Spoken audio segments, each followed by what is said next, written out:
With us now from Clute, Texas, is Congressman Ron Paul. Representative Paul is on the House Financial Services Committee, a staunch critic of the Fed, certainly Fed Chairman Ben Bernanke, and a big hawk about our debt and deficit. Good to have you on the program. Thank you, Maria. Good to be with you. What are you expecting? Do you think Governor Romney comes out swinging right off the bat? What do you think he is going to be sort of pressured and asked about in terms of specifics on his economic plan? Well, overall, I don't expect a whole lot of specifics from either one. You know, in the last several weeks, the whole discussion has been on debate techniques and who's going to make the biggest gaffe. But hopefully they'll get to the bottom of it. But I don't know whether they'll even get around to what I consider the biggest financial issue is the debt crisis that we have. And what are they going to do about it? And how do they relate to the Federal Reserve? Are they just going to say, well, we can't have much to do with it. Let the Fed monetize the debt and go on and on. I have not heard from either one of them actually cutting something. So I'm afraid the important issue, the financial crisis that we're in the middle of, that's going to get worse.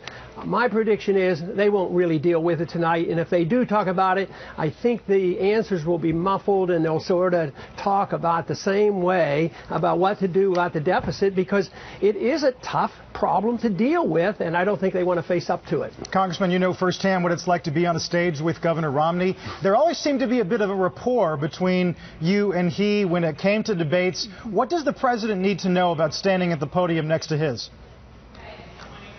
Well, I'm not sure I can give the advice to that, but I think I always assumed that Governor Romney did a pretty good job, and he, you know, occasionally got a little rough with it and all. But I think what the president ought to do is try to answer the questions directly, and if he doesn't, that's when Romney needs to get after him. Answer the question: what are you going to do about the debt crisis? But the problem is, as I see it, the difference philosophically between the two isn't that tremendous. You know, when it comes to foreign policy, don't expect tremendous differences on the Middle East, you know, about what we should be doing there, or for the Federal Reserve, or spending.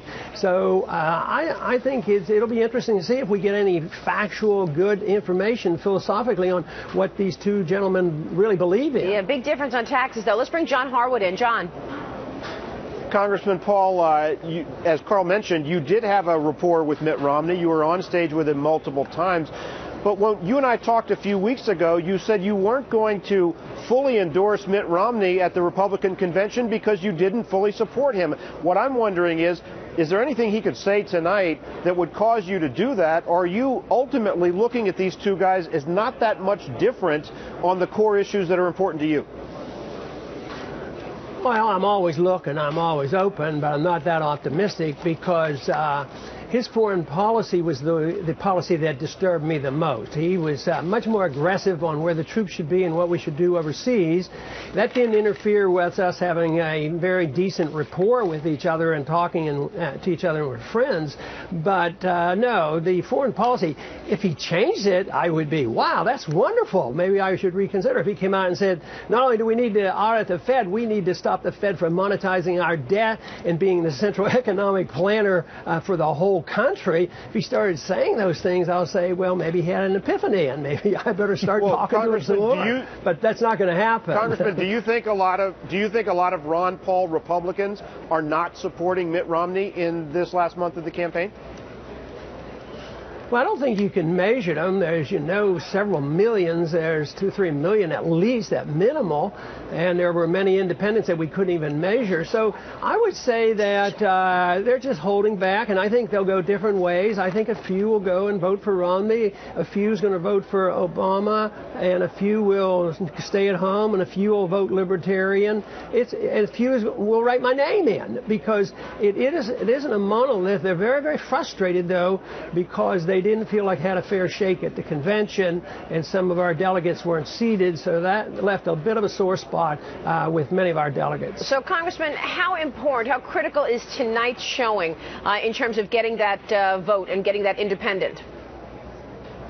Well, I think it's pretty much so, but I think most of the people who are in the freedom movement would be as surprised as I've indicated I would be if we saw a dramatic change in a policy, because we have been seeing this for a long time, and we've come to a conclusion, although we could find some differences maybe on taxes, we've come to the conclusion that the two parties aren't all that different. The debate won't be very much involved in true difference of a philosophy, and that if you wanted a real debate, they probably should have had the Green Party and the Libertarian Party. Now that would have been real excitement. Make these two guys answer to other people who are thinking about a different way of looking at this thing. Instead, we have two individuals who are really status quo and aren't challenging the status quo, and have not a whole lot of anything new to offer. Well, that sets up tonight just great, Congressman. Thanks so much. Congressman Ron Paul joining us from Fleet, Texas. Thanks so much. Expect fireworks from the candidates at home at 9 o'clock, but to be honest, you really don't have to wait until then. Up next, the man who served as Secretary of Labor for President Bill Clinton, Robert Reich, and the man who persuaded scores of Republicans to take a no tax hike pledge, Grover Norquist, President of Americans for Tax Reform. We're coming right back.